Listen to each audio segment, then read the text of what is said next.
All right. Oshio, welcome to the Red Road East. I am your host, Feerce Truth-Seeker.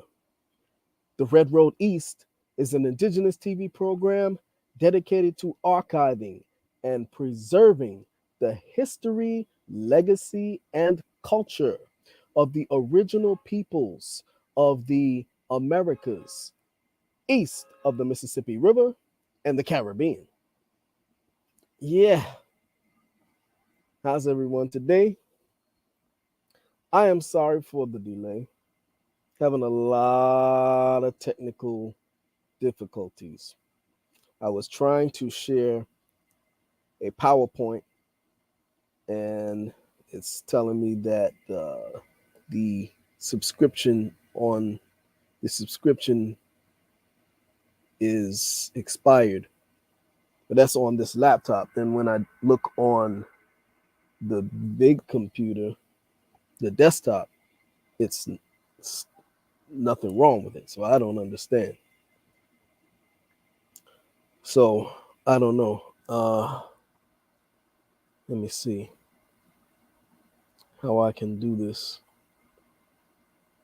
I really want to share the PowerPoint. What I might have to do, let me see something here. Um, okay, I think what I might have to do is send a link to another email because this desktop, I can't. The audio is messed up on the desktop. There's no audio on the desktop. So what I might have to do is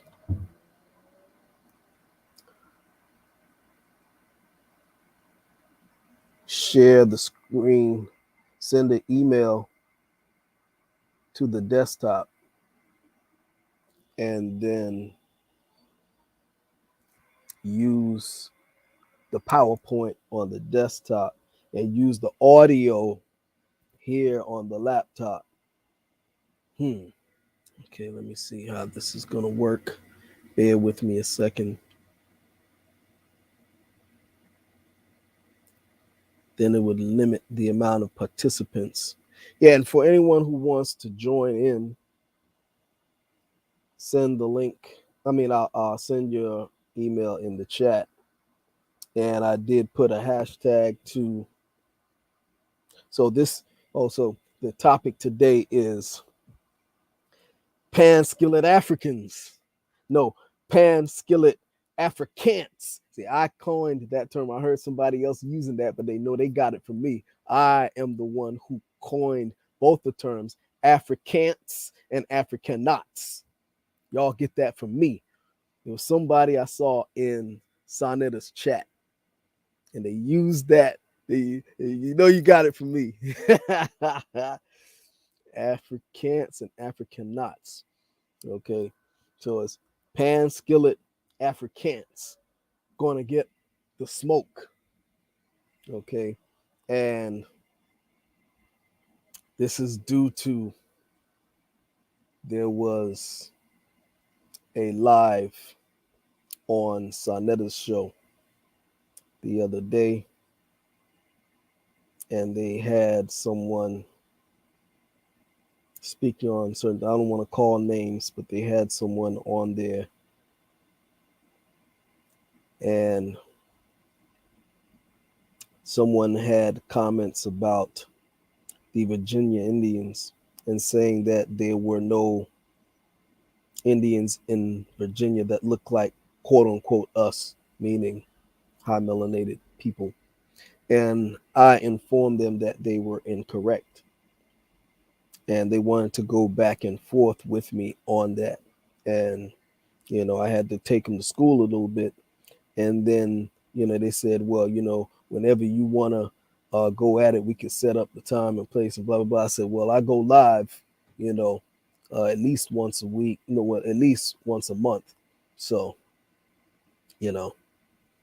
I'll be going, just hit the subscription button and the notification bell, and you'll be informed of when I go live. And you're welcome to come in, and I'll put you on your ass real quick. And so that was two people, Shaw One and Cujo Adkins-Battle. Those are two, but the one that was talking the most smack was Shaw One.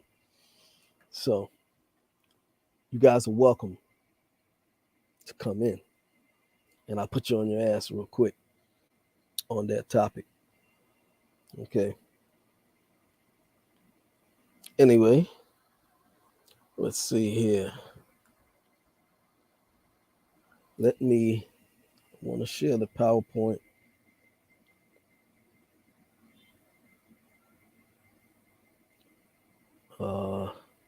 So what I'm gonna have to do is send an email to myself and come in.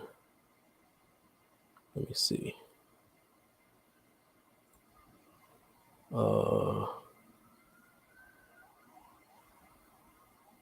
Let's see. PowerPoint.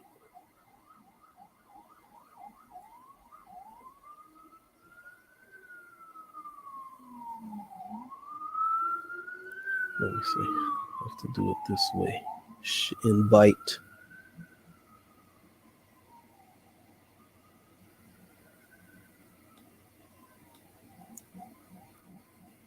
And email. Post.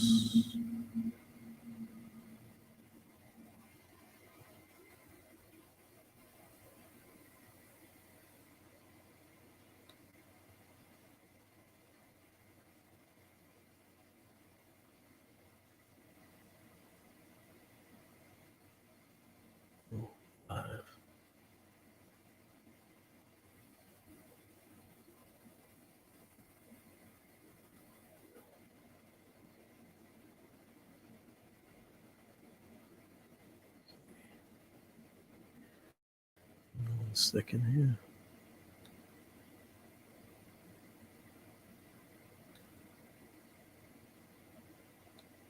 Okay, now let me see. Hey, we got PNF in the building. Hey. I'm about to stir up some stir fry. Serve up the filet combo. All right. So let's see here.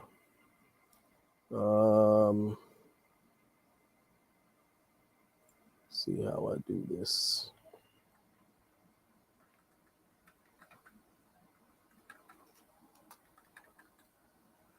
Give me 1 second.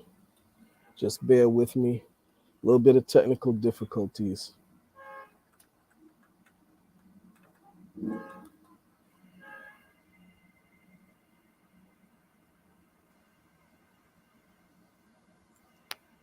Just want to get this pie. I mean, I could just talk, but I want to make it where I get you some visual, that visual effect.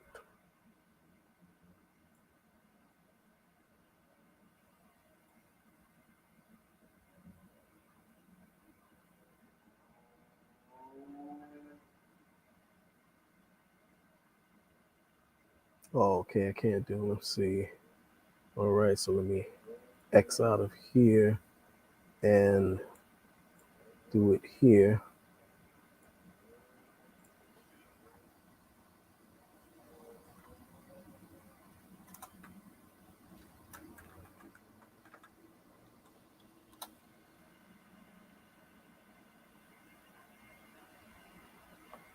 Okay, let's see.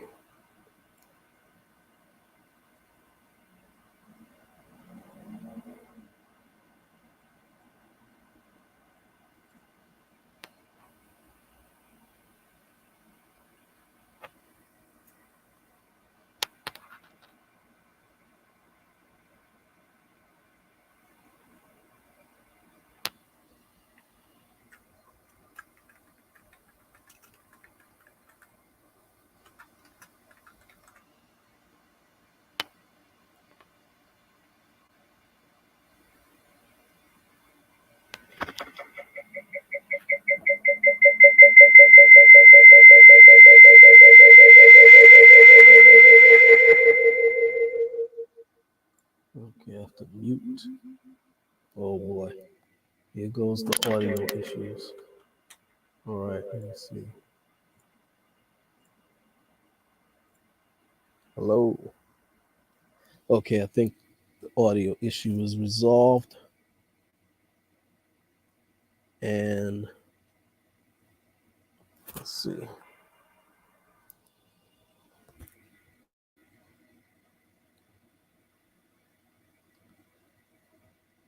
Okay. There I am there. Now let's see if I can share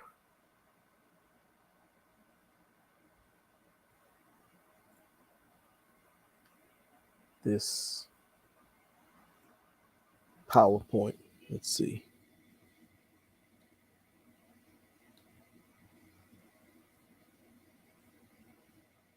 Um,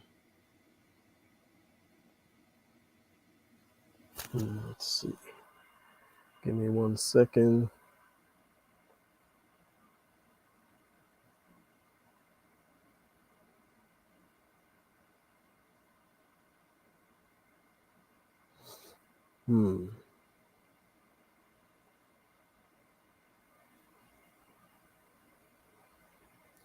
Let's see.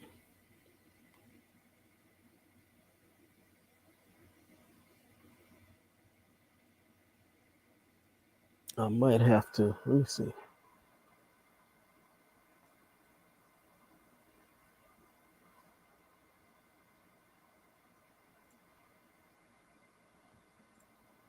I might have to log in on both computers. Give me 1 second. I might have to log into StreamYard on both computers.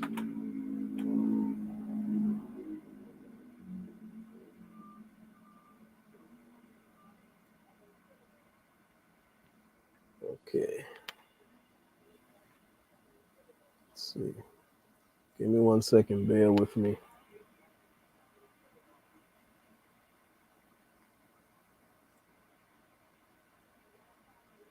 Oh, that's two.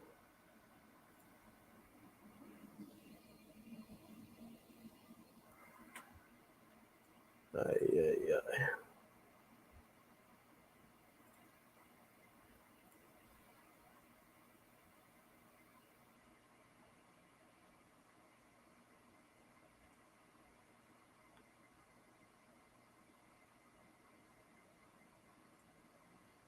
Give me 1 second. Let's see. Gmail.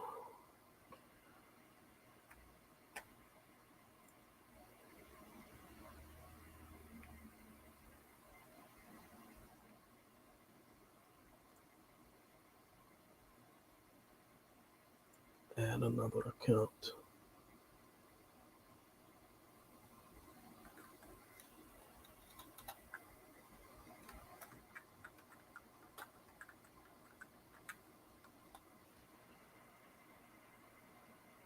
Now y'all see why I gotta upgrade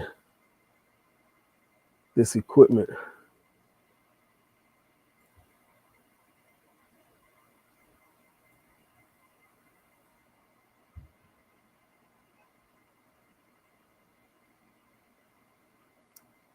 Let's see. All right, where's the StreamYard? Oh my goodness.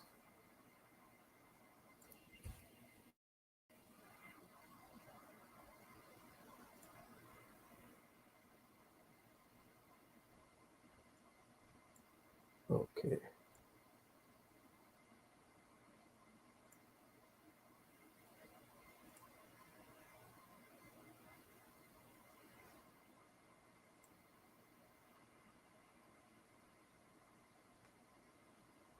Okay, StreamYard. And then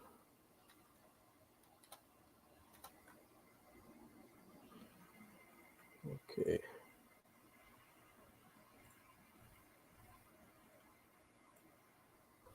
Almost there.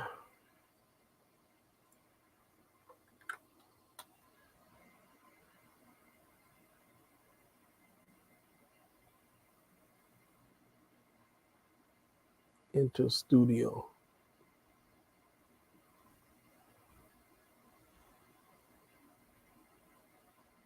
Enter studio. All right. Okay. So now I should be able to share. Let's see, present, share screen,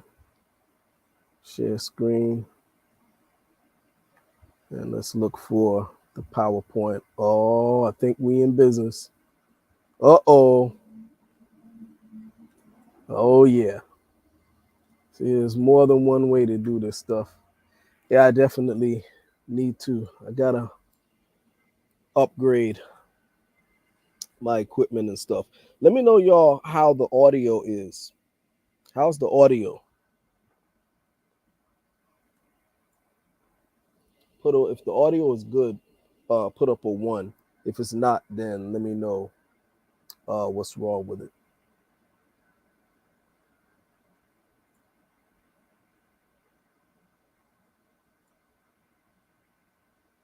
Is the audio good?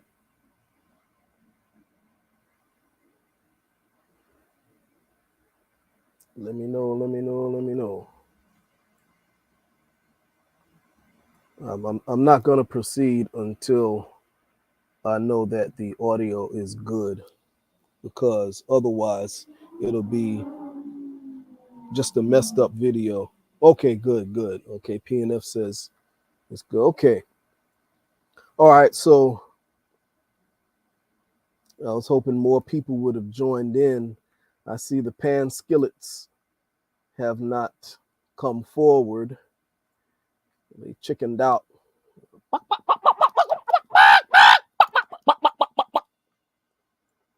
Okay. All right.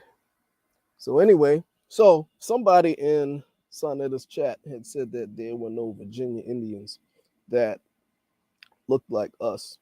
So that's what I want to attack. Um, See, a lot of these people, they are. Wait, let me make my screen. Let me zoom out of that for a second. See, a lot of them are really ignorant of our story. You understand? So, they have a lot of the conventional understanding of indigenous history here in the Americas. Okay. They can tell you all about Africa. Okay. But they can't tell you anything about the Americas. Okay. And a lot of times they don't even have Africa correctly. Okay. They don't even have that history correctly. Okay. I can school them on that too, because I lived there. Okay. I did fact finding there. Most of them who talk Africa have never been to Africa. You understand? So, you know, a lot of that stuff that they're saying is just, a lot of hot air. But anyway, you can't, with limited knowledge and not only that, but revisionist history, claim to know the history of this land. And even one brother, he said that his people were Chickahominy, or one of the tribes there. He said he was either Chickahominy or Pamunkey. I can't remember right. I believe he said Chickahominy. And I said, well, then you should know that what I'm telling you is true. And he said, no, there were no people there that looked like us. He said, I live right by there. I said, well, all that tells me is that you're ignorant of your own history then. Okay. So I'm going to take a look at something here because I don't want to be too long. I just wanted to address that particular topic. And my wife, she is in the background. I told her that I wouldn't be too long, and she is holding me to that. She's in the background hungry, and She wants food. And, when a woman is hungry, you don't mess around, you know. So, I'm going to make this as brief as possible. I'm going to go through the PowerPoint and just deal with that and hurry up and get off of here so that she can have a meal. So, anyway, let's see here.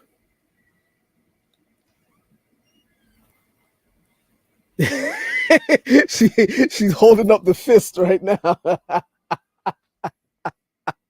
She's like, you better be early this time because the last time, we went over time. So I told her, I say, I'll make sure that I have a PowerPoint put together.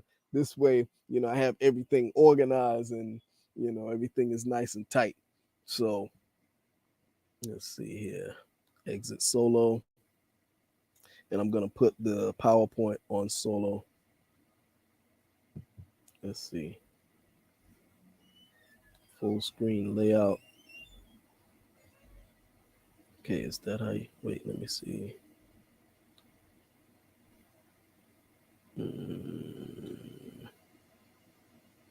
Let's see how it looks on the screen on this one. All right, so that'll work. So I'm gonna go through this quickly. So what we're looking at here is the topic: Virginia Indians and paper genocide, Pan-Skillet wannabe Africans get the smoke. All right. So we got somebody else in the house. Let me acknowledge some other people just joined us. Chris Connors. All right. Thanks for joining in. And we got our clan mother, Firebird Grey Wolf, in the house. Yeah. Oh, yeah. She says, what's the nonsense now? Yeah, well, you have these Afrocentrics who they feel that everything regarding highly melanated peoples is centered around Africa. Now, I will put the disclaimer out there. I have no problems with Africa. Okay. I'm very fond of African culture. I know the history, I know the culture very well. Well, they have many cultures, but I know a general history, should I say, of African greatness and things of that nature. I know from living over there that Africa is very contemporary. You have a lot of people who have never traveled who feel that there's nothing modern over there, and that's far from true. So I have no problems with Africa,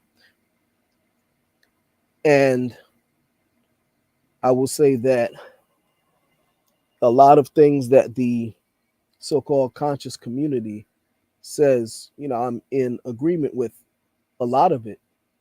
Where I differ is in terms of where we originate from.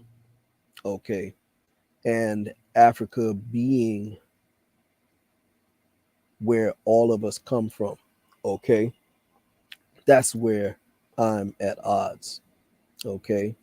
And that's not to say that there weren't waves of migrations of Africans that came here from different factors, from migrations coming from way back to the Malian Moors, the later Kemites, and the Carthaginians and things of that nature, and those who came over via the slave trade. Okay, but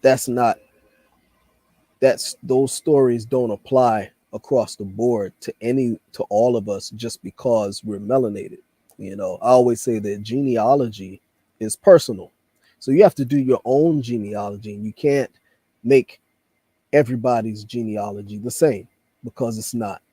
All right. And with that said, let's get into our topic. All right. So let's see here. So what we're going to look at here is the William Byrd papers, Captain John Smith's capture by Chief Powhatan, Mildred Loving, the Pamunkey Indian, the eugenics movement, and selective breeding practices among the tribes. Okay, so William Byrd. Okay, William Byrd, when he described the Nottoway Indians, okay, he described the Nottoway Indians as having mahogany skin and the women as dark angels that would make exceptional wives for the English planters, and their dark skin would bleach out in 2 generations. Let's stop right there. So now, if it took 2 generations for those Indians to be bleached out, then they couldn't have already been someone of light skin or of the current day stereotypical Indian complexion. Okay, because if that were the case, then if they interbred with a Caucasian, the white skin would bleach out in 1 generation. Okay, it would have to be someone who is of a Negroid phenotype for it to take 2 generations to bleach out. Okay, if it was someone who looked like Chief Joseph, okay, then it would only take 1 generation because that gene is recessive. Okay, and even in 1 generation, let's say, okay, well, it may come out looking kind of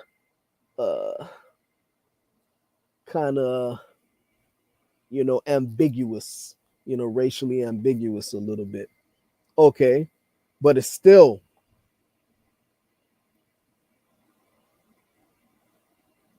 you wouldn't be able to tell,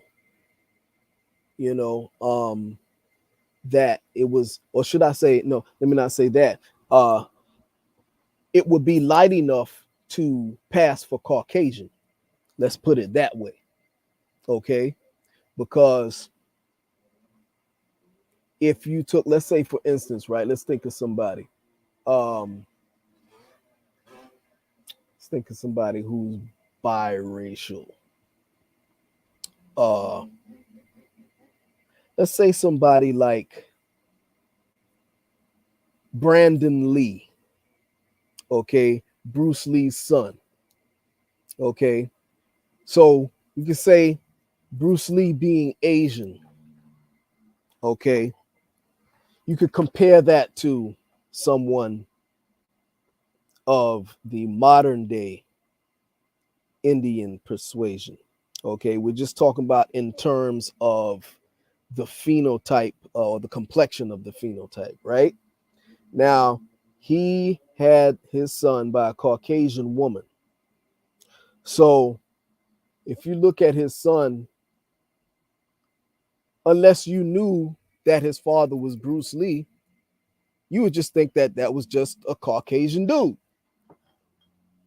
Okay. So he had to be talking about people of high melanation in order for it to take 2 generations to bleach out. Are y'all following me? If you're following me, put a 1 in the chat. I know that the Afrocentrics are not going to agree with that, but that's the fact. Okay. Oh, we got A1 in the house. Peace, peace, peace. And we got He Who Is. Salute to the Aboriginal gods and goddesses, royalty. We salute. Nice. Thanks for joining in. We salute Red Road East. All right. Thanks. I appreciate y'all for joining in. Okay. So now that we established the fact that if it took 2 generations to bleach out, it had to be someone of high melanation. But you know, with Afrocentrics, they're not gonna, they're not really gonna rock with that. They're gonna still be in denial. So we can go further by taking a look at how John Smith described Chief Powhatan and his soldiers, okay, his warriors. So it says here, Chief Powhatan and his warriors described as quote unquote black. We're not going to get into this. I'll say black just for clarity, because we may have people who are Pan-Africans or whatever, and whatever listening, and that's all they know. So I'm speaking to the lay person when I say that we're black, even though we know that is a colorable term. We're just speaking for clarity. So anyway, it says 2 days after Powhatan, having disguised himself in the most fearful manner he could, caused Captain Smith to be brought forth to a great house in the woods, and thereupon a mat by the fire to be left alone. Not long after, from behind a mat that divided the house was made the most doleful noise he ever heard. Then Powhatan, more like a devil. Now see, he describes Powhatan as a devil. Okay. And remember, that's how they describe the Moors. They describe the Moors as being devils. Anytime you see that dark skin, they call them devils. Do your history on the devil. Okay. That's a whole subject, another subject for another time, the history of the devil. Okay. But oftentimes they depict the devil as a quote unquote black man. Okay. So it says more like a devil than a man, with some 200 more as black as himself. Hold up. Let's not go further. More like a devil than a man, with some 200 more as black as himself, came unto him and told him now they were friends, and presently he should go to Jamestown to send him 2 great guns and a grindstone, for which he could give him the country of Kapahawasik, and forever esteem him as his son, Nataquad. Okay. So we know that there's controversy as to, John Smith and, what really happened with him and, Pocahontas and stuff like that. But we're not dealing with that right now. We're just dealing with the description. Okay. So that's to further reinforce what William Byrd said. Okay.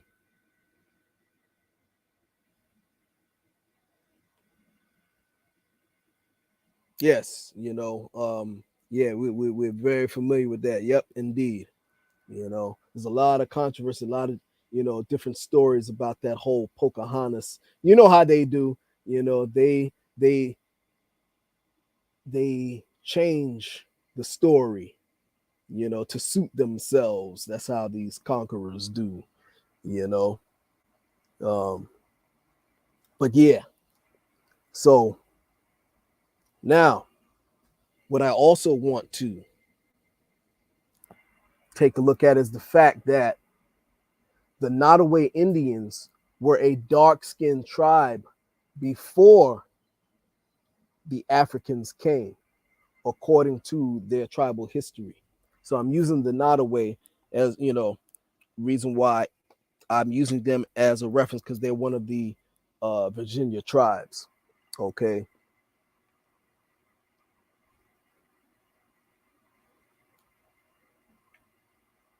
So here, what I'm looking at here is coming directly from the Nottoway's website. Okay. And they talk about how they were a dark skinned tribe before the Africans, before the Africans or the Caucasians came here. Okay. Now, this is their own history. Okay. So they say before they mixed with anyone of a higher melanation, they were a dark skinned tribe already. Okay. So says here the most obvious and sensitive issue is disparate consideration of racial intermarriage and tribal identification. The Nottoway were described by William Byrd as a people of mahogany skins. Okay, mahogany skins. All right.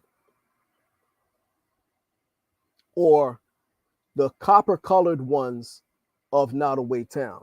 Long before any extensive intermarriage with either Europeans or Africans.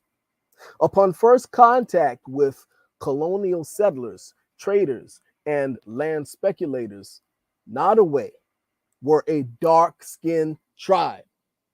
Okay, now this is coming directly from the Nottoway Indians themselves. Okay,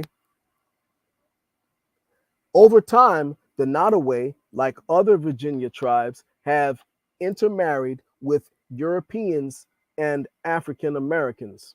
Okay, we know that African American is a colorable term. Okay, so just have to dodge that. In the aftermath of the Nat Turner Rebellion in Southampton County in 1831, all dark-skinned inhabitants of Virginia, particularly free people of color, were terrorized. Thus, free Indians and free Negroes were treated the same badly. It is not coincidental that the sale of 40,000 plus acres of Nottoway land began in the late 1700s, soon after the threat to Anglo settlers from Western and Northern Indians subsided, and accelerated after 1800, when the slave population became more restive. The Nottoway were cajoled and coerced by the colonial government of Virginia to act as a buffer and early warning signal against other Indian tribes located west of what is now Southampton, Surrey, Brunswick, and Sussex counties. The 40,000 plus acre circle and square tract reservation established April 28th, 1705 in Southampton and Sussex counties was not for the benefit of the Nottoway. They previously laid communal claim to the entire region. The reservation's sole function was containment of Indians and protection for Anglo settlers against the more western and northern Indian tribes. Okay, so I want to skip to the next page. In spite of the destruction of our communal reservation land, many citizen members of the Nottoway Tribe of Virginia, Inc., still live on and own property within or in close proximity to the geographical confines of the original circle and square of the Nottoway Reservation. Much is made by historians of the 1808 enumeration as a definitive list of all Nottoway, when in reality it was merely a precursor to the dominant community's plans to break up the reservation. We are providing in our supporting documents numerous examples of Nottoway not listed in the 1808 document, who later received allotments or who currently shared households with listed Nottoway Indians. The 1808 enumeration was not an accurate or complete list of who the Nottoway regarded as fellow Nottoway. It was a self-serving list of who the predominant Anglo community considered to be Nottoway. In brief, it is an important and critical document in the evolution and history of the Nottoway tribe, but is not the genealogical holy grail many suggest. For example, if a listed Indian shares a house with any Anglos, they are given a name, and later those Anglos are treated as members of the household. However, when persons of color whom the enumerator did not feel were Indians, check out the language, did not feel were Indians, shared the household, they were considered mere servants or cohabitators without names or subsequent property rights. So, got to remember, you're dealing with paper genocide here. Okay. So when the census enumerators came around, and I'm talking to you Pan Africans, okay, you Pan-Skillets, when the census enumerators came around, they did more of basing their determinations on what you look like. Okay. Because you'll see that there are instances where people told them that they were Indians, and because they didn't feel that they were, they'll put them down as other than. Okay. So it says here in 2006, it is tragically ironic that some Virginia Indians, oh wait, I lost my place. Let me go back to that. Okay, here we are. Yeah, sorry about that. I skipped to the next slide.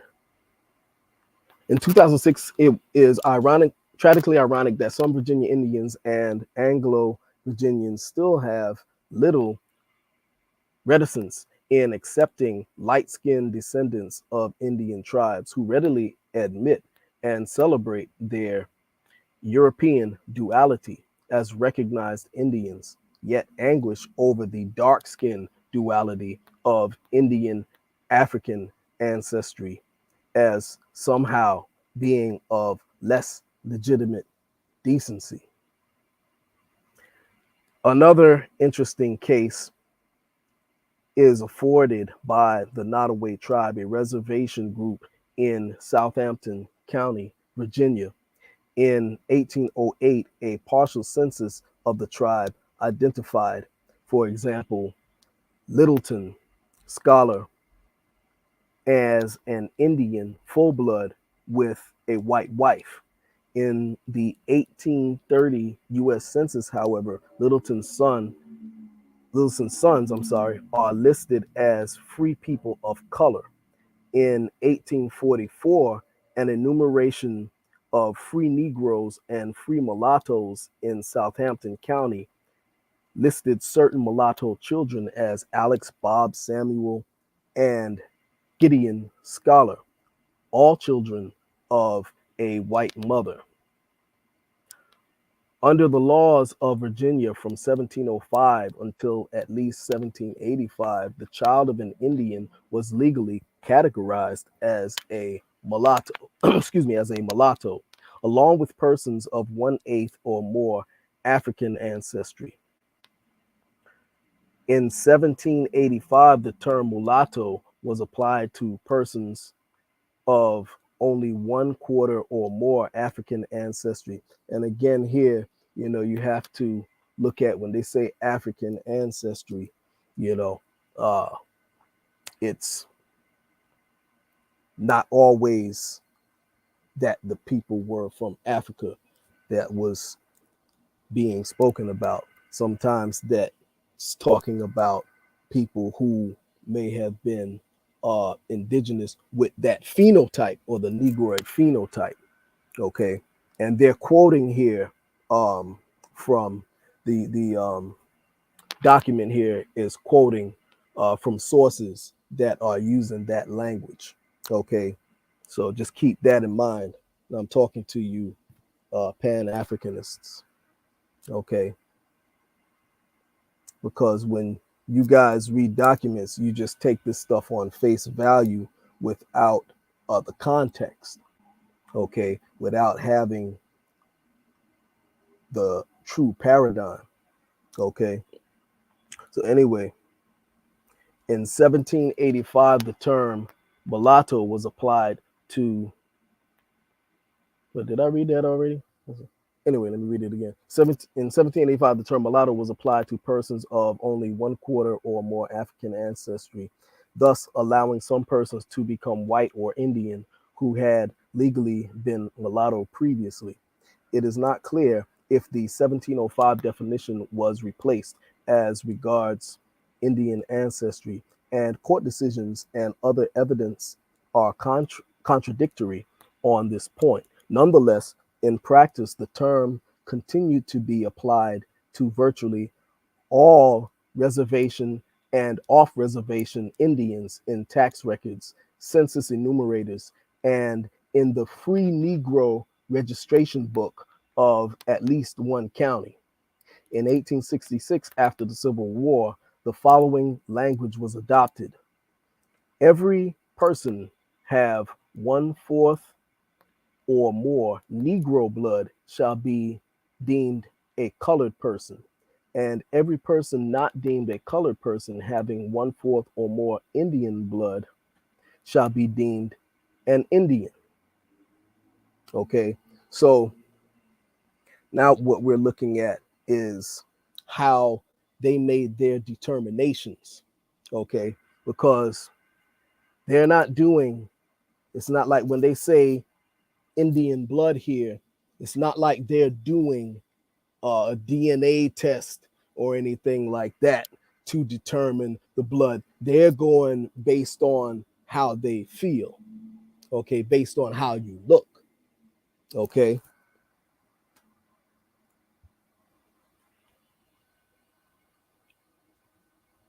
Okay, next slide.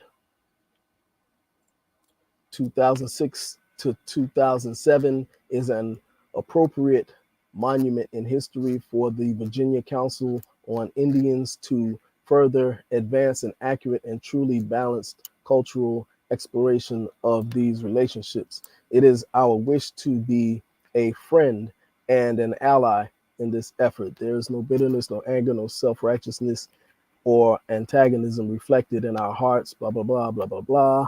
Let me see. This is just the end of that document there. Let's see. Okay, now what I want to look at is another supporting document. Okay. And this right here, wait, hold on. Let me see.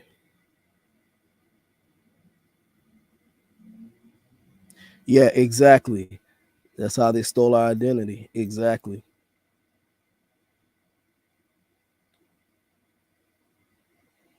Exactly. And thanks for your input, he who is. And let's see who else we got here. Firebird. Britain brought that concept over to the colonies of black skinned people being devils from their king, who was the Bible thumper, who believed blacks were cursed.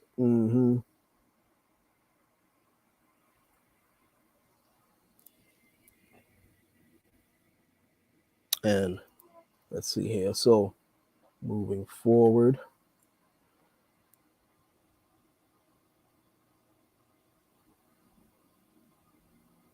So now I want to take a look at a book entitled. Oh, wait a minute. Hold on. Before we go forward, uh, where are the Pan-Skillets?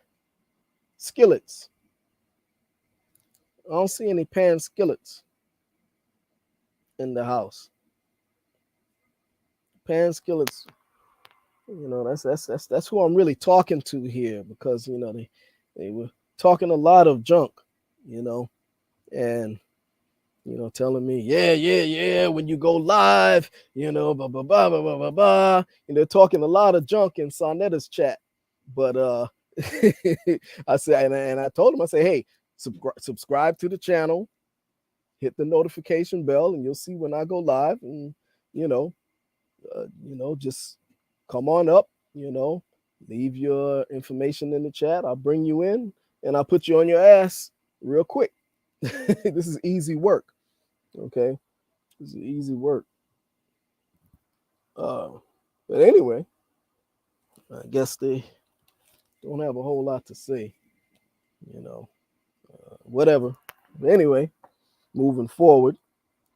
So that the blood pray stay pure by Erica Coleman. Okay. And want to look at page 76. Okay. It says here, in addition to runaway slave notices, judicial cases involving slavery attest that Indians continue to be brought and sold within the Virginia colony subsequent to the Act of 1682, as indicated by the evidence of witnesses and the assertions of counsel in cases brought from 90 to 150 years later, and by acts passed in the 18th century. The most frequent suits brought by plaintiffs against their slave owners were based on the assertion that the plaintiff was descended from an unlawfully enslaved American Indian woman. If this could be proven, the slave most often won his or her freedom.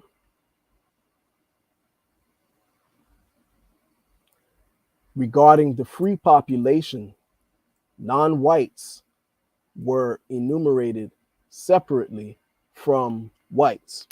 In the 1790 census, they were listed as all other free persons. In subsequent years, they were listed as free persons of color. In the 1850 census, however, an overwhelming majority of Virginia Indians were classified as colored. For example, William Scott of Richmond, Virginia, appeared as an Indian on early tax records, yet in the 1810 census as a mulatto. John Dungy, in his petition to the Virginia legislature, was said to be a descendant from the Aborigines of the Dominion, yet referred to as a person of color.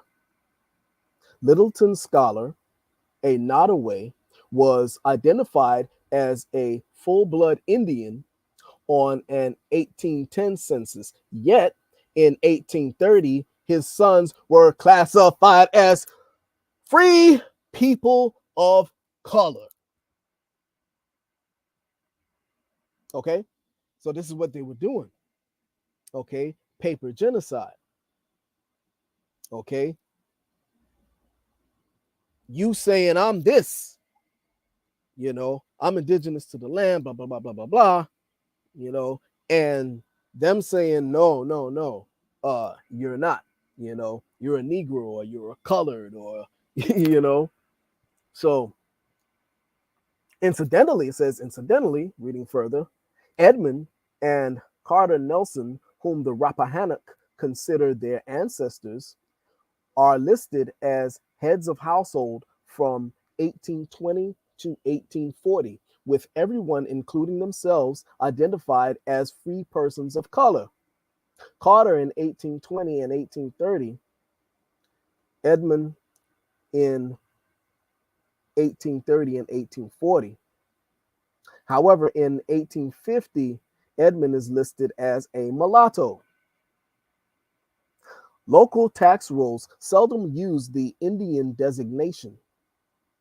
Prior to 1812, most Indians or people of Indian extraction were listed under the white tithable column. By 1813, Indians were overwhelmingly listed as mulatto, with some of darker complexion listed as free Negro. The Essex County Register of Free Negroes, one of the few surviving registers in Virginia, identified those with common Rappahannock surnames as mulatto.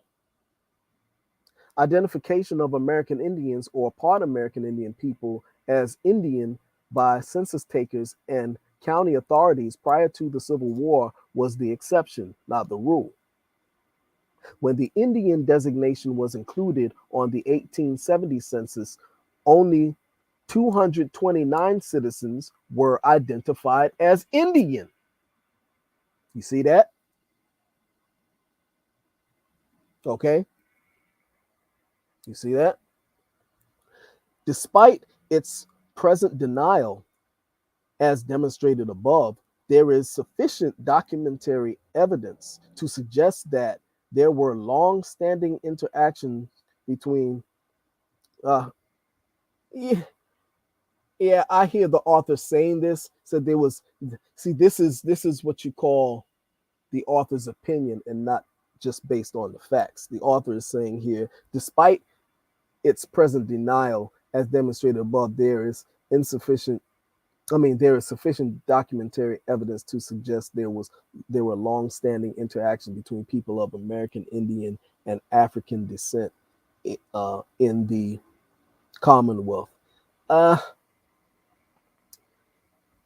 she's basing that on the Negroid phenotype, okay? And you can't go just based on that because, as we saw before, the Indians, before they started mixing, were Negro, quote unquote, okay? But anyway, hold on. Where am I? Lost my place. Okay. Skipping down, it says, while there were no laws against miscegenation between African Americans, a colorable term, and American Indians, there were certainly consequences. By the late 18th century, the rhetoric of blood and admixture imposed Eurocentric notions of American Indian identity that determined entitlements to land and property. This presaged the federal policy of blood quantum used during the late 19th century to determine the eligibility of land allotments that were based on one's so-called degree of admixture. Okay, so with this right here, and when you read in the book, this is where you get into where the tribes were a lot of times had a lot of dissension within their own families. Okay, hold on, let me just solo out here for a second.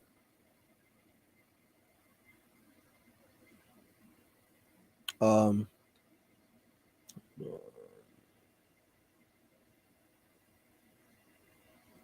give me 1 second. I want to get out of that solo.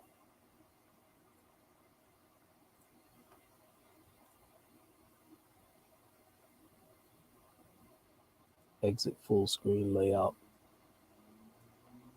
Solo layout. Yeah. So this gets into the whole where a lot of the tribes, because of the policies of the government and things of that nature, they were making determinations of who is Indian and who's not, and things of that nature. And they're going a lot on your phenotype. Okay. And you had a lot of dissension within families in Virginia. And we're specifically talking about Virginia right now because that's what the debate was about. Okay. So you had certain family, like if you had a family who had lighter skin and more of the phenotype that is generally thought of as Indian, and you had another relative and their blood relatives who were a darker complexion, like my complexion, okay, they would try to disassociate themselves from them. And they would also make it a policy among themselves not to marry someone who's too dark, okay? The same phenomenon that you find in Latin America today, where they call themselves advancing the race by them using selective breeding processes by not marrying anyone darker than yourself. So what happens is this is the grafting process. Okay. So down the generations, that original gene just gets more and more diluted until you get down to what you have today on a lot of the reservations. You have, the stereotypical image, okay? But you have to keep in mind that I know there's a lot of people who are not going to really want to hear what I'm saying, but that's the reality, okay? You had an original dark skinned people who chose to marry out and dilute and dilute and dilute until you have the current phenotype, okay, which is the Hollywood image of what an Indian is, okay.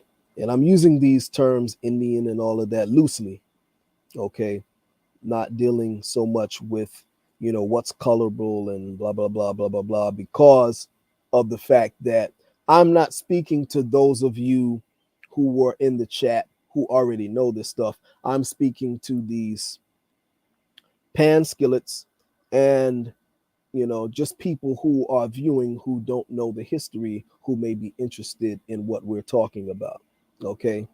So, anyway, yeah. So, I just wanted to interject, because I'm not going through the whole book. This is the book here. I'm not, going through the whole book. I'm just giving you certain highlights because it's too much. This is a hardback book. A lot of, this is like 300 something pages that I'm not gonna cover every aspect of it. As you can see, it's well read into. You see, I got all the dog ears and you know, got the bookmarks and, you know, and I got my pages saved and all of that, you know, where I got the jewels at. Okay. So anyway, continuing on, and I'm going to try to finish up soon. We've been on over an hour already. And I want to keep the wife happy. So I'm going to, try to rush through this as quick as possible. Anyway, so it says here, I just wanted to give the smoke, put the pan on smoke, give the skillet some smoke, and yeah, PNF says Pan Africans only see skin color, they can't comprehend phenotypes and ethnic background. Exactly.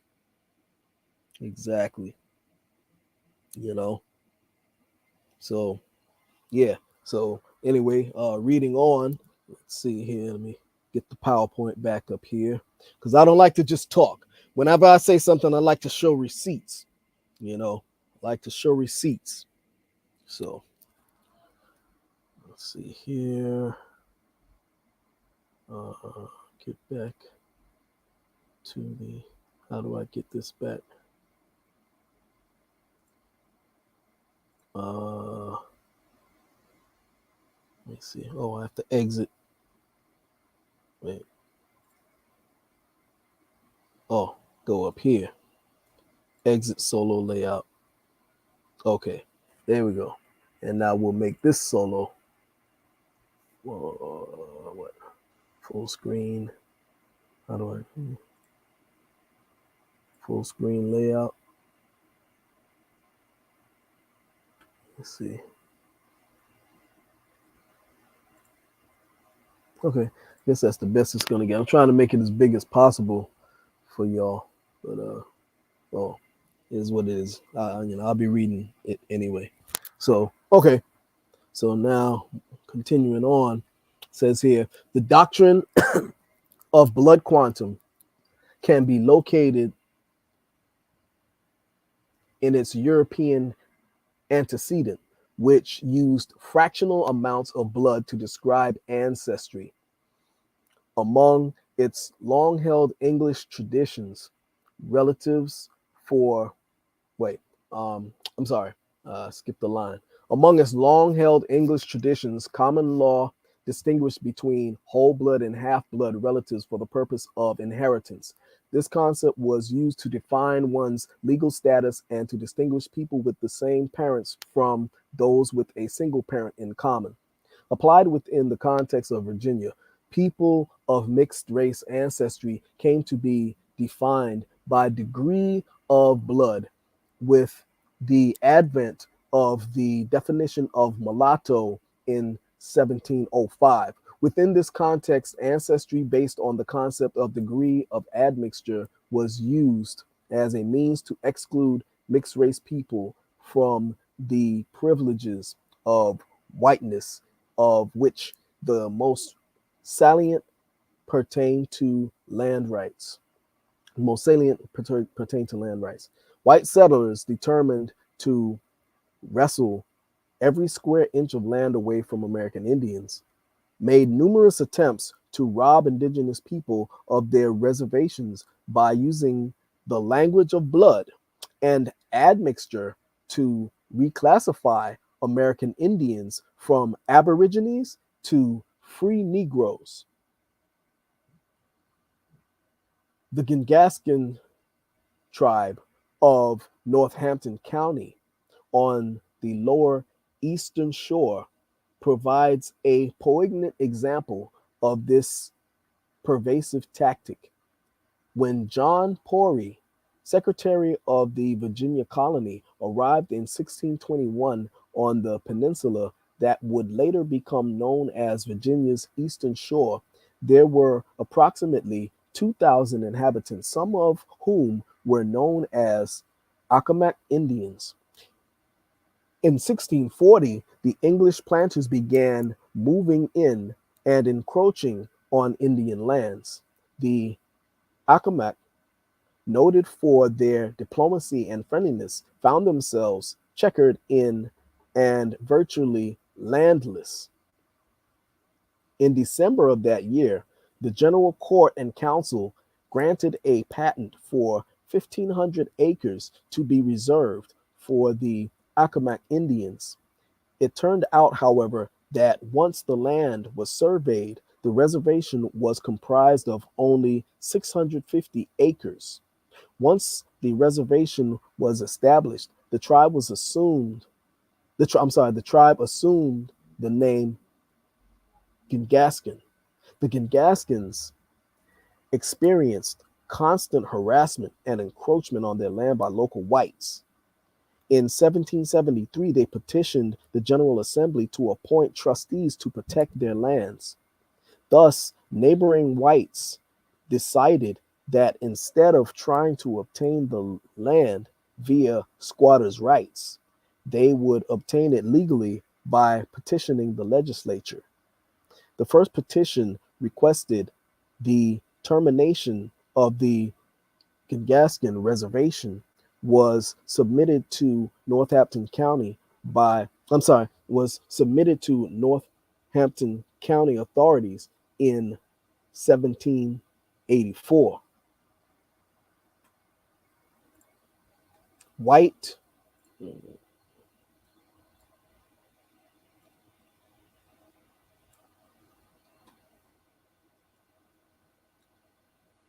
white petitioners demanded that the almost 700-acre reservation be leased out and the rest be set aside for the Indians, but made subject to taxation as their lands. I'm sorry. Let me read that again. Sorry. White petitioners demanded that the almost 700-acre reservation be leased out and the rest be set aside for the Indians, but made subject to taxation as other lands. They justified their petition by claiming that only 6 genuine Indians remained within the tribe and that the land is at present an asylum for free Negroes and other disorderly persons who build huts thereon and pillage and destroy the timber without restraint, to the great inconvenience of the honest inhabitants of the vicinity, who have ever considered it a den of thieves and a nuisance to the neighborhood. The assembly agreed to dissolve the reservation, but the dissolution was not fully enforced. Therefore, in 1787, the Virginia General Assembly was petitioned a second time regarding the dissolution of the reservation. This time, the petitioners surmised that only 4 genuine Indians remained, and that the inhabitants of the reservation had become a very great nuisance to the public by affording an harbor and convenient asylum to an idle set of free Negroes who have of late years connected themselves with the Indians and occupied the greatest part of their lands, from whom pilfering and disorderly conduct the public are materially injured. The petition further stated that the reservation should be dissolved because the Indians of the Genghis King of the Genghis King tribe were being at this time almost extinct. Not more than two or three remaining, and the land entirely occupied by mulattoes and free Negroes from the adjacent parts, who are every day settling on the land and are becoming a nuisance and injury to the people of the county. So you see how they did this here. Okay, it's here, the pen being mightier than the sword. Okay. And they are, these people are telling them, you know, that they're indigenous, and they're saying, no, you're not. And they keep petitioning and petitioning, saying these people are not Indians. There's only, basing on phenotype, they're saying there's only 6 of them left, 6 real Indians left, and things of that nature, you know. So this is the fuckery that was going on. Okay. The petition, so it says here, going on, says the petition was denied, yet whites in Northampton persisted. See, they persisted. They say, no, we're not going to let these niggas have this land. So they kept going back and kept going back and, trying to make it so that, these people are not going to have this land. They're going to be reclassified. We're going to denationalize these people. You see what I'm saying? I'm talking to you, Pan-Skillets. Okay, are you listening? I hope you're listening, Pan-Skillets. As he who is saying, listen, listen, listen. I'm talking to the Pan-Skillets, okay, because you are ignorant of this history, okay? These are the things you don't take consideration when you just gloss over stuff that you read on the internet or certain books, that give you this revisionist history, in these cartoon caricature books that you're reading. Okay. Okay. You won't get away with that on this channel. Okay. On this channel, we give you the documents. Okay. We give you the sources. Okay. You're not going to get away with it here. Anyway, so where did I leave off at? Let me go up. Yeah, so the whites persisted. So in 1812, a third petition was submitted to the General Assembly. And once again, black admixture was used as the justification for detribalization. Ho, ho, ho, ho, ho, ho, whoa! Back that up. Back that up. Back that up. Hold up, hold up, hold up, hold up, hold up. All right. So let's look here. We're going to back that up. All right. We're going to back that up. Okay. We're going to back that up. So he says here in 1812, a third petition was submitted to the General Assembly. And once again, black admixture was used as the justification for detribalization. Okay, see, they were using phenotype to say, no, these are not Indians. Detribalize these people. Okay, you see that? Right there in black and white. No pun intended. George Parker, a Gaskin trustee, noted an increase of the tribe, which was comprised of 60 members. He stated regarding the reservation that it is now inhabited by as many black men, I believe, as Indian men. The Indian women have, many of them, married black men, and a majority, probably, of the inhabitants are black or have black blood in them. Not only did Parker question the authenticity of the tribe as a justification for dissolving the reservation, he also believed that such a move would rid Indiantown of the numerous blacks who frequently visited the area.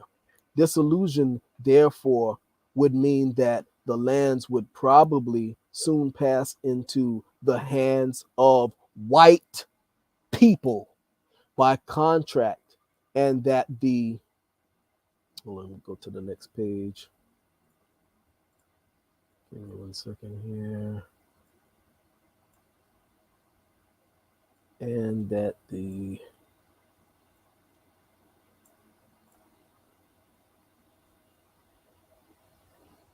hold on. Wait. 83.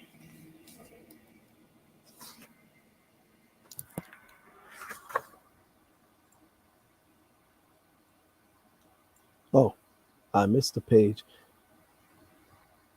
Hold on. Oh, I missed the page. So I'll have to read it out of the book because I thought I had that should be page 84 there. Anyway, I'm gonna read out of the book because it's not,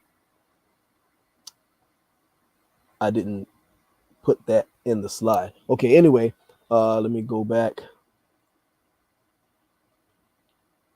Land, okay, so will probably the lands will probably pass into the hands of white people by contract, and that the neighborhood may be rid at least of the worst part of its population, whom be whom he believed contributed to the increase in crime. Hold on one second. Got to get a flashlight to look at this font.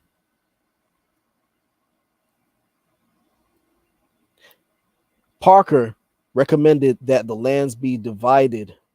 And of course, you know, this person, you already know that this is more than likely one of those tribal members who had more Caucasian blood. You know, they pass their mentality on. That's how they do. And when you read further in this book, you'll agree with what I'm saying because it talks about how the tribes were divided by complexion and things of that nature. Okay.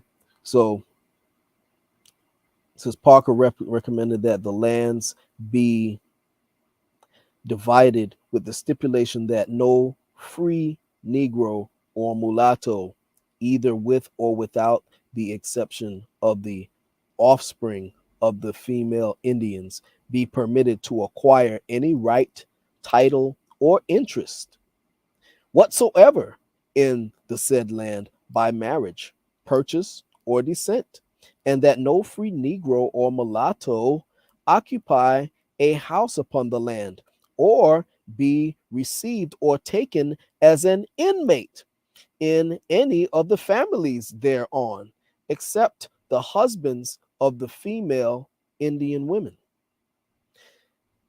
This time, the Virginia General Assembly granted the petition. They granted it this time. In 1815, the land was divided among eligible tribal members, with the surplus sold to whites. Ironically, the trustees whom the tribe had sought from the Virginia General Assembly to protect their lands from white encroachment were the very people responsible for the dissolution of the reservation. Okay? And this is what happens when you allow these Caucasians to be the trustees over your land. Okay? Another subject for another time. Okay? Now I'm going to skip down a little bit to the next page. Y'all with me? Y'all still with me there? Oh, we got another person who joined in. Hey, and this is Old Head. Hey, thanks for joining in, Old Head.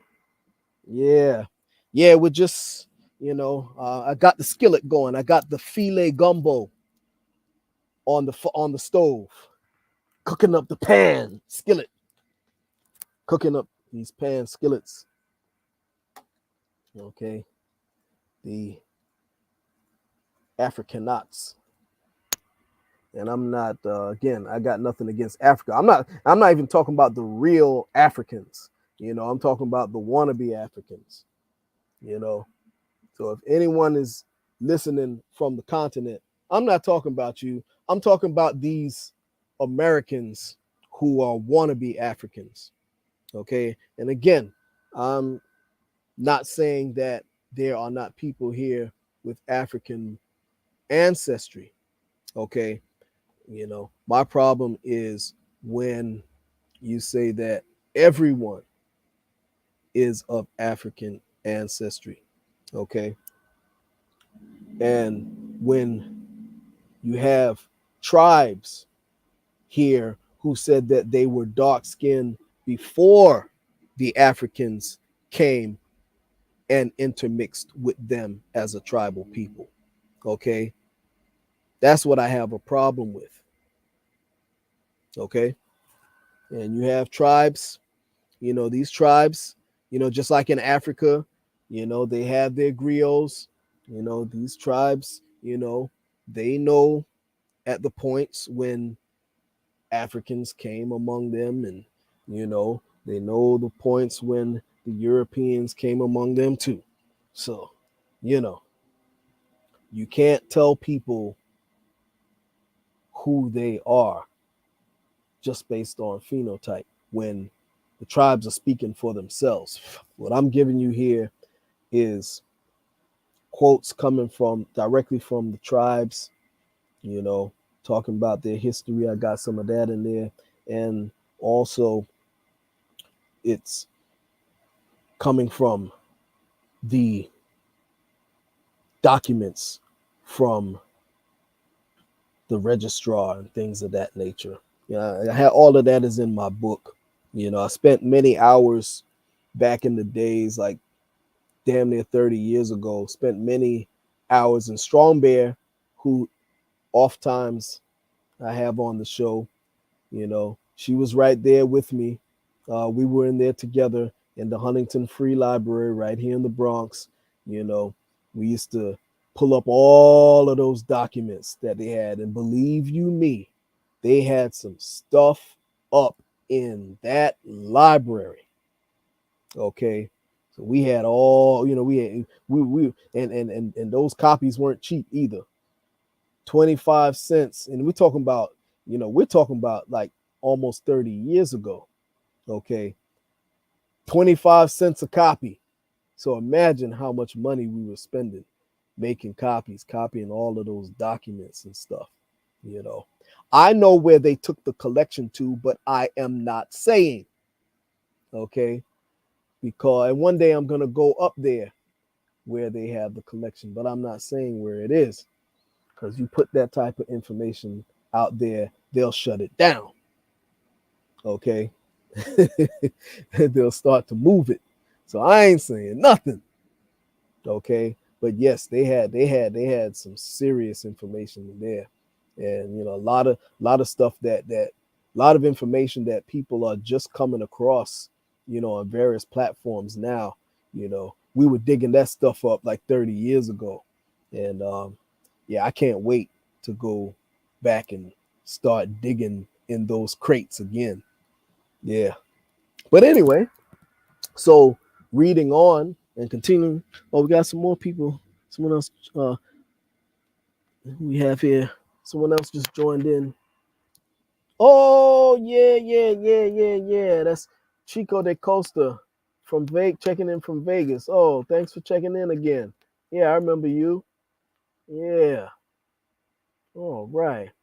So yeah, so reading on, continuing. So it says here, this time they got the petition was passed. Okay. And oh, wait a minute, did I? Yeah, here we are. Okay. And so now it says, let me see, what part am I reading? I don't want to read the whole thing. Let me just get right to the meat. Let's see here.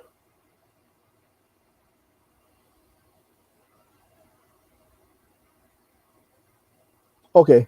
Yeah, I'll read this whole thing, but I'll read it fast. Prior to the Sorrow's victory, however, Plecker had no problem signing off on vital documents that contained the racial designation Indian. In fact, He had done so for residents in Charles County, Amherst, and Halifax counties, both prior to and immediately following the passage of the RIA.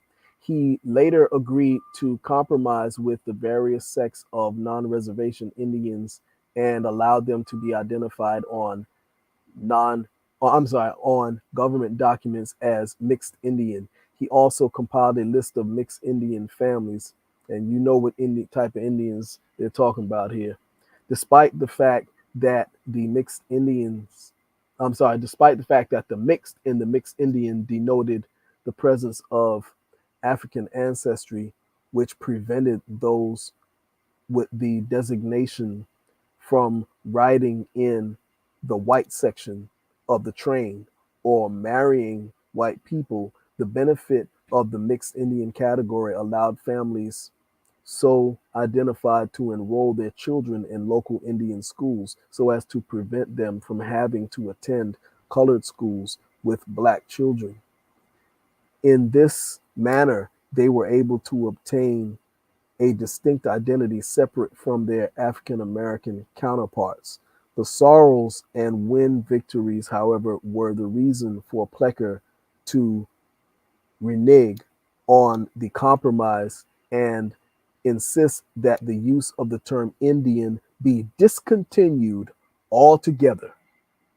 On May 3rd, 1938, okay, so here he's, you know, he was allowing the term to be used, but because these people had the phenotype, the Negroid phenotype, you know, he changed his mind and he discontinued that term to be used altogether. Okay. It says on May 3rd, 1938, Plecker responded to A.P. Bohannon, a resident of Halifax County, who reminded the registrar that at one time, county officials were allowed to use the mixed Indian designation. Plecker stated that he initially agreed to the compromise in order to prevent those residents identifying as Indian from being registered as white. Now that the Vital Statistics Office had determined, after more study, that all, listen to this, that all, listen to this, that all, stress the all, Virginia Indians were of Negro extraction. Let me repeat that again. Where are my Pan-Skillets? Where are my Pan-Skillets when you need them? Anyway, says here, let me read that again. Let me read that again. I know I really wanted to wrap this up sooner, but it's just too much for me to. I can't just gloss over this information. We have to tear this apart. Okay. Anyway, I'm gonna try to read as quickly as possible. Anyway, so now that the vital statistics had determined, after more study, that all, I said all, Virginia Indians were of Negro extraction. That Negro extraction. The word Indian should not be used at all. Therefore, they should receive their legal classification as as colored. Plecker noted that there were exceptions, but none applied to any of the residents in Halifax County. With respect to exceptions, the registrar highlighted one man of white Indian only ancestry in Lexington, Virginia, a migrant from the West who had married into a good red-white family in Rockbridge, Virginia. Plecker also acknowledged that there were several other cases in the southwest region of Virginia where Indians of white admixture, the white probably predominating, of course, have married white women and their children are passing as white. These cases, however, are Indians mixed with white. Hey man, what happened? I thought I God dang it. All right, so I'm gonna have to read from the book. I thought I had that slide in there. Man, I'm pissed off. Anyway, all right, hold on, let me read from the book. Okay, Negro, I think that's on 85. Let's see. Da-da-da-da-da. Give me 1 second. Oh, man. I am pissed off. Let's see here.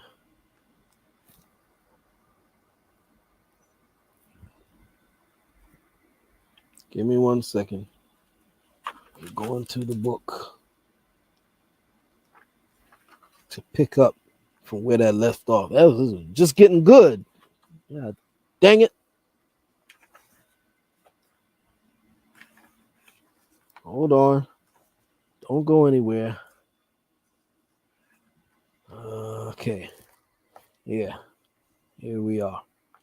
On page 114. Okay. Pan-Skillets, command, wherever you are. All right. So it says here, where do we leave off? These cases, however, are Indians mixed with white and not with Negro. In other words, the Pocahontas exception, okay, do your research on the Pocahontas exception. This is dealing with where whites who claim to be descendants of Pocahontas. Okay, the Pocahontas exception proved the only acceptable rule to white Indian social intimacy, while social intimacy with blacks was strictly forbidden, no exceptions. Okay. So you see the game that was played, and to all of my Pan-Skillets. Okay. And I'm not talking to all, because I got some real cool, some of my real cool friends who are Pan-Africans. Okay. And we go way back. So don't think I'm talking about all of the Pan-Africans and all of the people in the conscious community. I'm not talking to all of you.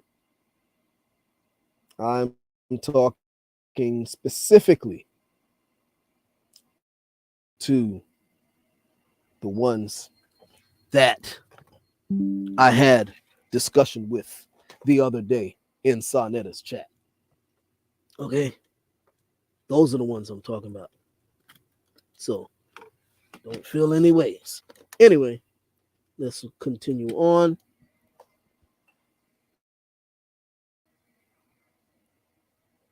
Hold on 1 second. Let's see here. All right, let's go to the next slide. All right, where did I put that mouse? That was just the cord that I was using. I just went to change to plug in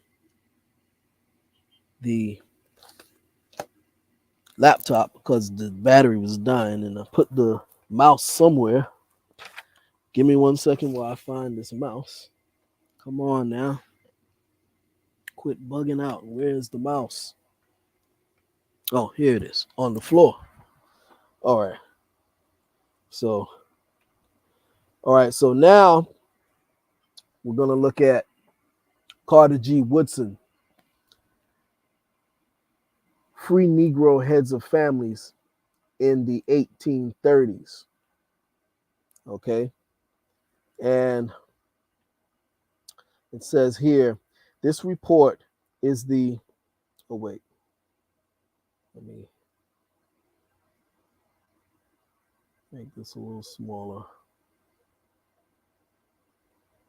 This report is the second of a series of documentary studies of the free Negro provided for by a grant which the director of the Association for the Study of Negro Life and History obtained from Laura Spelman, Rockefeller Memorial in 1921. It has been an expensive undertaking, both with respect to the research required and the cost of publication. It is earnestly hoped that it will have sufficient value to justify the philanthropy and the painstaking effort which it represents. The aim of this report is, the aim of this report, like that on free Negro owners of slaves in the United States in 1830, is to promote is to promote the further study of a neglected aspect of our history. As stated elsewhere, most of these free Negroes have been forgotten. For persons supposedly well informed in history are surprised to learn today that about 500,000, almost 1/7 of the Negroes of this county, were free prior to the emancipation in 1865. It's it is hardly believed that a considerable number of Negroes were owners. Hold on, let me back that up. Let me back that up. Let me back that up. It is hardly believed that a considerable number of Negroes were owners of slaves themselves, and in some cases controlled large plantations. As an introduction to this study of the what's that word there? My eyes. Of the despised group, the author deemed it wise to publish these statistics from the census of 1830. These facts are early enough to guide one in the study of the Negro in the patriarchal slavery period in the late and late enough to give an index to the situation during the following century, when the institution, becoming a mere system of exploitation, tended to debase also the free Negro. Okay, and I'm reading this here as a supporting document um, as to the free Negroes. Okay, in 1830, moreover, the free Negroes had about reached their highest mark as a distinct class. As the author, and the other reason why I'm reading this is because this is what Plecker, hold on, let me exit from the screen. Let me exit from the screen so I can talk for a second. Give me 1 second. And I know my wife is waiting patiently.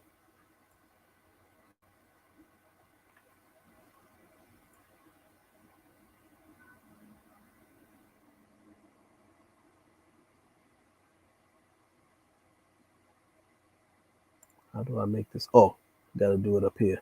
Solo layout. Yeah. Okay. So I'm using this because Plecker was basing some of his determinations. He used this Carter G. Woodson book as his justification to detribalize. Okay, because he was saying that these are not Indians, these are Negroes. Okay, so that's why I'm pulling up Carter G. Woodson. Okay, anyway, um, I thought I had that in the slides. Let me see. Wait, what happened? I must have forgotten. Let me see. Before G. Woodson. Let me see.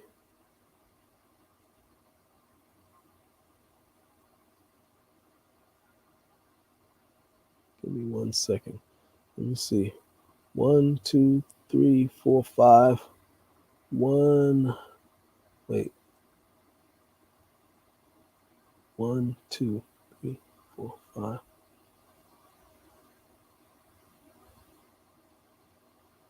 Yeah, there's a couple of pages that I missed that I meant was to.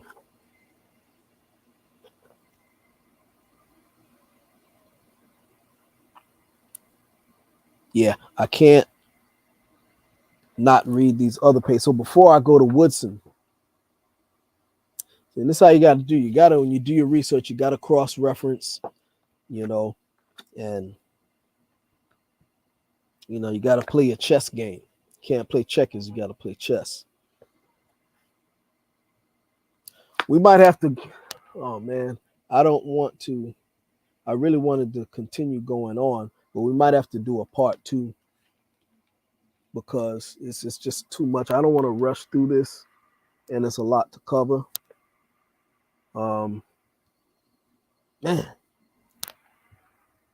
that's what I don't want to do. You know, I don't want to shortchange y'all either, you know.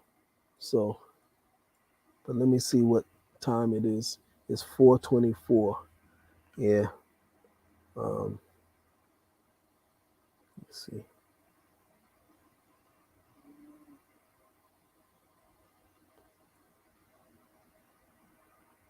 Got 6 people watching now.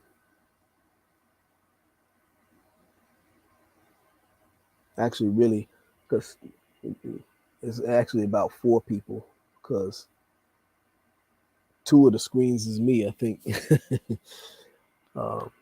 When I had to log in twice. So it's either 4 or 5. But anyway, I may have to continue this another time. Also, for those of you who are generous enough to leave a donation, I'm gonna leave in the chat. As y'all can see, the Feerce Truth-Seeker needs quite a bit of assistance in upgrading the quality. And Chico de Casa says, I appreciate all the information. Yeah, and you appreciate it. You know, everyone who tuned in. But I believe I may have to come back again because it's too much. Let me see what we've been going for. All right, it's an hour and 52 minutes. You know what? I'll let it go into 2 hours. All right. So I'm gonna try to read through this, go through this very quickly. Let's see.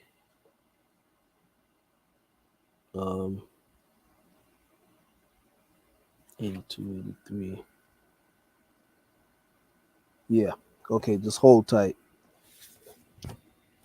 I'll let it be 2 hours. Trustee. Okay, what did I miss here? Just looking to see.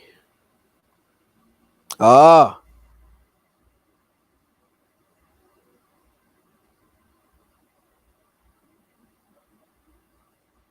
Okay. So let me backtrack a little bit because I missed a couple of slides. So I knew something was missing. God dang it. I knew something was missing. I'm missing a whole page out of here. So, where we were reading at, give me 1 second. So, when we read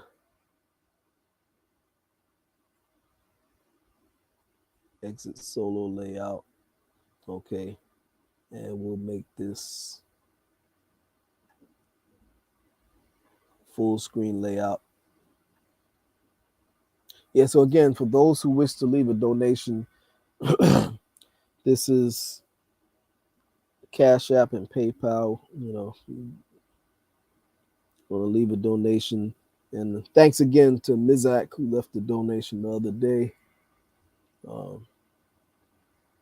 Okay, so I want to backtrack a little bit because I missed a part here that I was supposed to read. So, where it said here,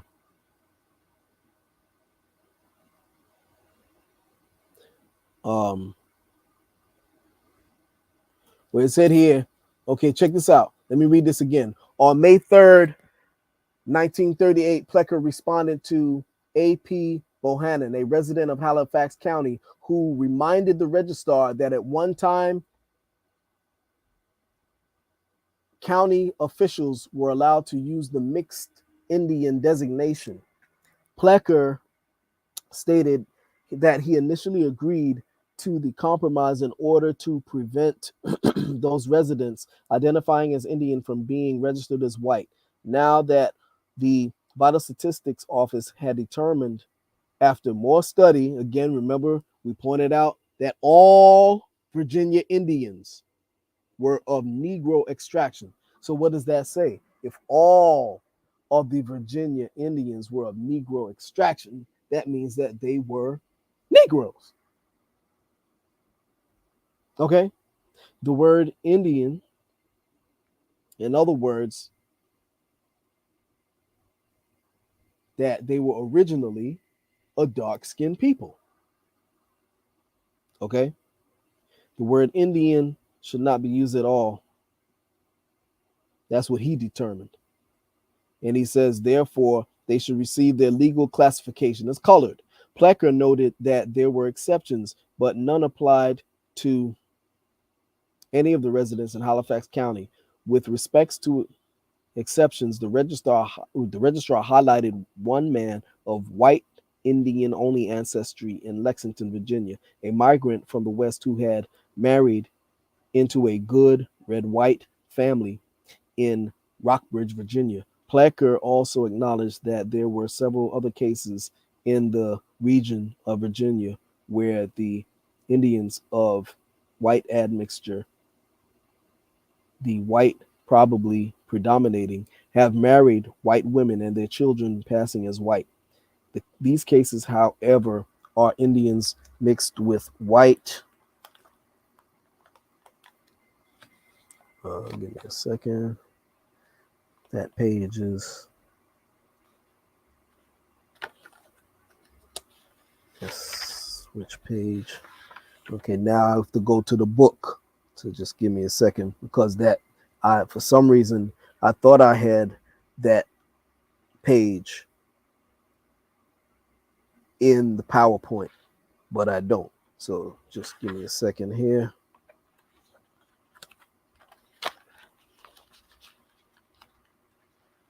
Get the book.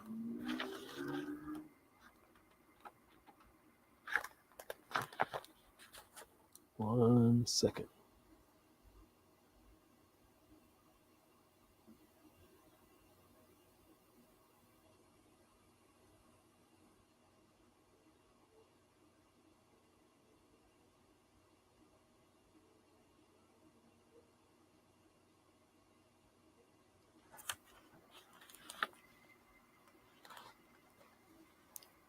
Okay. These cases, however, are Indians mixed with white and not with Negro. In other words, the Pocahontas exception, blah, blah, blah, blah, blah, blah.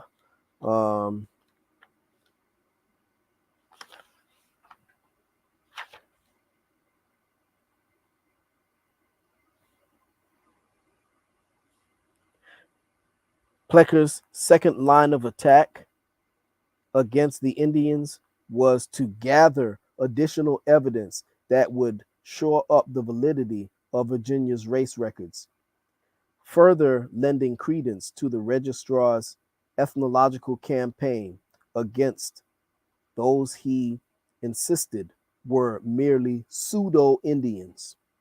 The sorrows and win victories had not only challenged the RIA, but they also undermined the validity of the previous century's vital records. Plecker's faith in his previous records remained unshakable. He was determined to find further evidence to support his conviction. Hence, he turned to the Eugenics Records Office, ERO, for help. The ERO was established in New York in 1910 by leading eugenicist Charles Davenport and was privately funded by some of the wealthiest citizens in the nation. Davenport employed numerous field workers who collected pedigrees on people whom he thought had interesting traits. One such field worker was Arthur Estabrook, a sociologist by training. Estabrook traveled all over the county to remote areas, compiling pedigrees and submitting ethnographic reports to the ERO. In 1923, Estabrook discovered a group of people living near Amherst County known as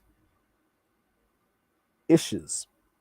I don't know if I'm pronouncing that correctly. Ishes. Ishes. They were given this name because during the Civil War, they were in a during the Civil War, they were in a territory neither designated black nor white, and they themselves were not classed as either.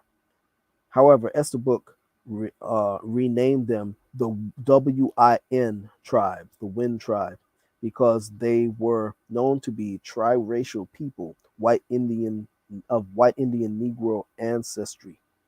Okay, and I want to skip down because we're running out of time. So I want to go to the main part, which is here. It says Plecker's confidence that he could prevail in his newly declared war was unshakable. Maybe did I read this already? Let me see. I don't think so. I don't think I read this.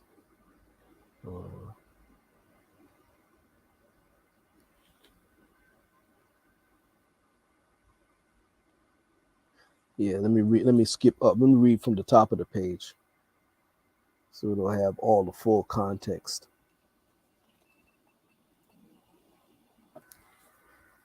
Yet, like Sorrows, many of the Amherst Rockridge citizens did not take Plecker's abuse laying down, as they continued to submit certificates classifying themselves as white or Indian. Finally, in 1942, Plecker's hand was exposed and his methods were called into question. A battle ensued when William Kinkle Allen, an Amherst attorney representing several of its residents, wrote Plecker requesting that he submit copies of his clients' birth certificates without the notations on the backs of these certificates. Plecker replied with the usual time-worn rhetoric regarding the authority of his records and his duty as registrar to make certain that his records remain accurate. Thus, in the case of the parties in question, his records demonstrated unequivocally that the classification of colored was indeed accurate. Plecker assumed his response was sufficient in rendering the situation moot. But he misjudged the attorney. Allen called on the assistance of a Richmond lawyer, attorney J.R. Tucker. Tucker wrote Plecker and reminded and wait a minute. Tucker wrote Plecker and demanded that he provide photostat copies of the birth certificates, as Allen had requested.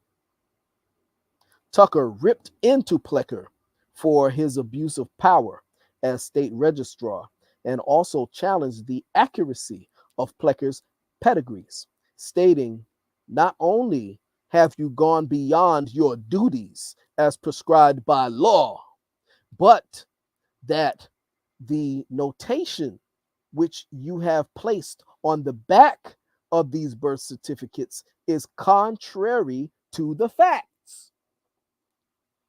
Plecker's confidence Plecker's confidence that he could prevail in his newly declared war was unshakable. He wrote to William Sandbridge, clerk of the Amherst Circuit Court, asking for his assistance in the matter. Sandbridge followed through and looked into the matter as Plecker requested, but the clerk's report did not help Plecker's case. Sandbridge informed Plecker that no evidence existed to support his claim that Tucker's clients had provided false racial information. State Attorney General Abram Penn Staples, whom Plecker had also consulted, came to the same conclusion. Plecker found that he had no choice but to issue the birth certificates to Tucker minus the notations as he had requested in a letter. So in other words, he'd have the birth certificates and he'd, write stuff on the back, stating contrary to the facts. Oh, these are not really Indians, they're Negroes and blah, blah, blah, blah, blah. In a letter to Powell, Plecker admitted that he was somewhat indignant over the charge that Mr. Tucker made that we were falsifying our records. Yet, Plecker also admitted, in reality, I have been doing a great deal of bluffing, knowing all the while that it could not be legally sustained. This is the first time my hand has absolutely been called, said Plecker.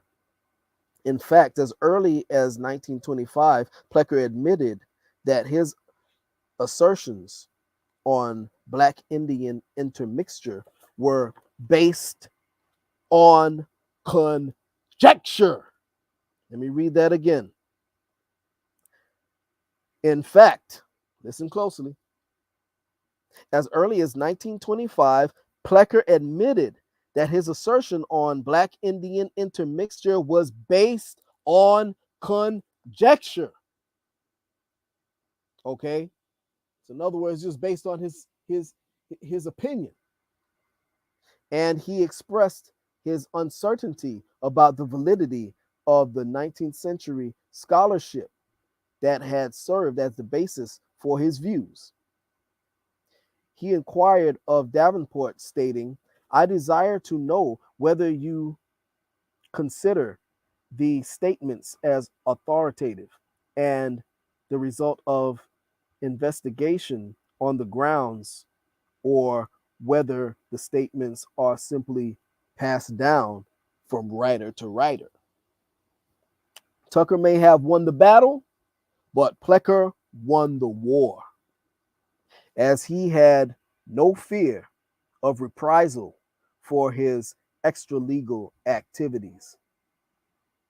In 1943, John Collier, Commissioner of Indian Affairs in Washington, D.C., wrote to the Virginia Health Commissioner on behalf of a family whose racial classification as Indian had been challenged by Plecker. The registrar was notified of the complaint and sent a letter to Collier.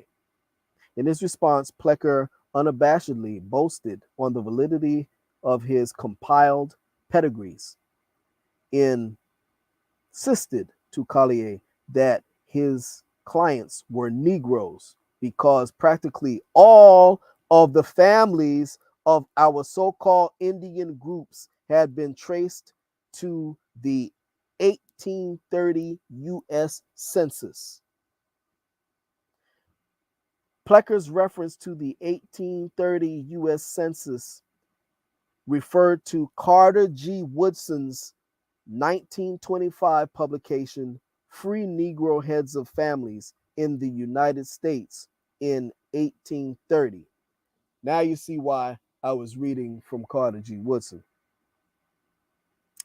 The exploitation of Woodson's work to further Plecker's racist cause clearly demonstrates the extent of his desperation and hysteria regarding racial integrity.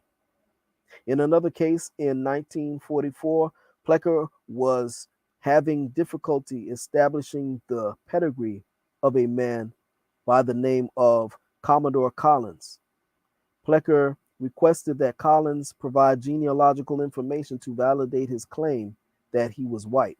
Blah, blah, blah, blah, blah, blah. I'm not going to read all of this. Let me see. Yeah, it's too much. It's too much. Let's see. Yeah, it's way too much. But, that's why I was reading from Carter G. Woodson. So now, let's go back to Carter G. Woodson. Woo, it's a lot. It's a lot to cover. It's a whole lot to cover. And I got more to cover. Okay. Again, we may have to do a part 2. And I think we're going to cut it here because my wife is pissed off right now. Because I said, yeah, I'm going on at 2:00. And, I'm only going to be on for about an hour. And here we are at the 2 hour and 11-minute mark.